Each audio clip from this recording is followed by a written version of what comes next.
потому что я с детства занималась танцами, и мама настояла, сказала, что мне будет интересно в творческой профессии.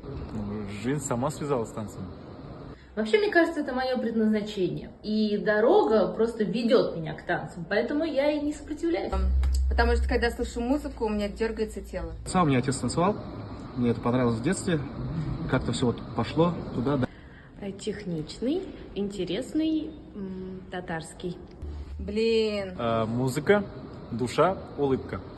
опять Динамичный, душевный и незабываемый. крутить. Красота, грация, профессионализм. Хотелось бы надеяться, что хороший. Я искренний исполнитель просто. Я думаю, что я технический исполнитель, но что-то есть а-ля артистизм. Заметный, колоритный. Меня видно даже с последней линии. Какой исполнитель? Но это судить, мне кажется, зрителю. Профессионал своего дела. Важно показать всю богатую культуру народа, чей танец ты исполняешь. Свою индивидуальность. Обязательно нужно показать свою технику, конечно же. Показать свою искренность.